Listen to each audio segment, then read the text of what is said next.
Olá, queridos alunos dos terceiros anos, tudo bem com vocês? Estamos iniciando mais uma semana de Plano de Estudo Estruturado 4, uma semana 2 de Sociologia. Qual é o conteúdo que nós vamos estudar? Vamos lá? Nós vamos falar sobre minoria e pandemia.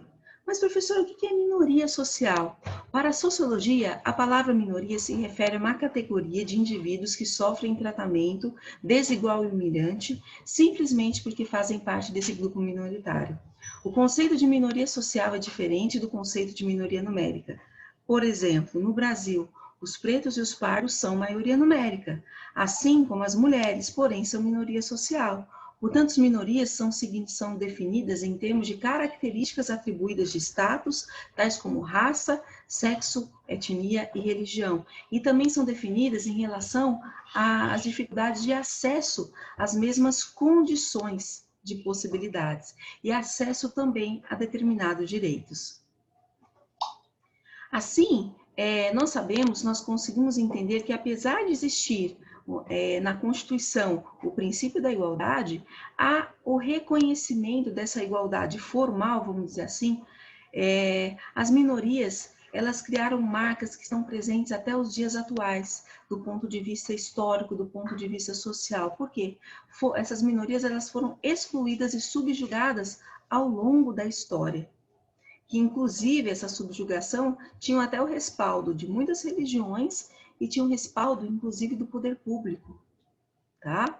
Então, o desejo dessas minorias é transformar em realidade os direitos sociais reconhecidos na Constituição Federal, pois, de acordo com a Constituição, todos devem receber do Estado, de forma equânime, o acesso à educação, saúde, moradia, alimentação, segurança, entre outros. Pois bem, pessoal, e quais os efeitos da pandemia do Covid-19 em relação a essas minorias? Bom, de acordo com o entendimento, de acordo com pesquisas da Fiocruz, nos países onde há maior desigualdade social, o desafio do combate à pandemia é também maior. O estudo conclui que para enfrentar o vírus no Brasil é necessário combater o que? O preconceito racial, pois a maioria da população brasileira é constituída de pretos e pardos. A Organização das Nações Unidas alertou para o fato de que, em São Paulo, os negros têm 62% mais de chance de morrerem infectados pelo vírus. Ou seja, quem sofre com a possibilidade de contaminação, quem mais sofre são as minorias, tá? São as minorias. E essa luta para que essa questão, a questão principalmente no momento de saúde pública, seja minimizada, não seja tão sentida assim para esses grupos minoritários, acaba sendo uma luta meio que constante, tá? E essa luta, ela sempre foi necessária, ela sempre foi diária, e com a pandemia do coronavírus, ela se tornou ainda mais essencial, tá? A pandemia do Covid-19 chega de forma tão violenta e tem um impacto tão desproporcional entre as camadas populares, tanto no campo da saúde quanto no campo econômico. Nós sabemos muito bem, eu já disse em outros encontros, que poucas pessoas estão conseguindo realizar o teletrabalho, estão conseguindo fazer os seus trabalhos em casa, o denominado home office. Muitas pessoas estão tendo que sair para trabalhar, estão enfrentando o transporte público congestionado, repleto de pessoas, ou seja, o risco de contaminação acaba sendo maior. E nós sabemos muito bem que as desigualdades, elas acabam refletindo, e foram refletindo nessa realidade, mas ainda foram acentuadas com a pandemia.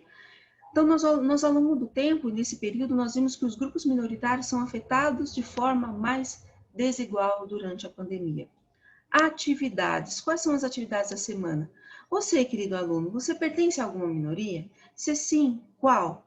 Elabore uma reflexão sobre essa minoria a qual você pertence. Se não, escolha uma minoria citada no texto e faça uma breve reflexão.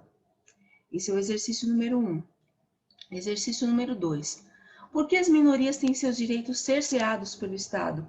Quem é o responsável em garantir esses direitos? O povo, os políticos, os movimentos sociais? Por que esses responsáveis não conseguem garanti-los? O próprio texto já explica, pessoal. O próprio texto já explica, as minorias foram subjugadas e excluídas ao longo da história. E, lamentavelmente, a nossa sociedade ainda mantém um racismo estrutural, ou seja, a nossa economia, o lucro da grande maioria dos grandes donos dos meios de produção, muitas vezes foram oriundos ao longo da história do racismo. Então, o racismo ele está permeando todas as relações sociais. A subjugação do trabalho concedida a essas minorias estão muitas vezes atrelada aos lucros dos grandes donos dos meios de produção. Então, as desigualdades são gritantes, pessoal. Então, com o texto, vocês vão conseguir responder essa atividade. Um grande abraço.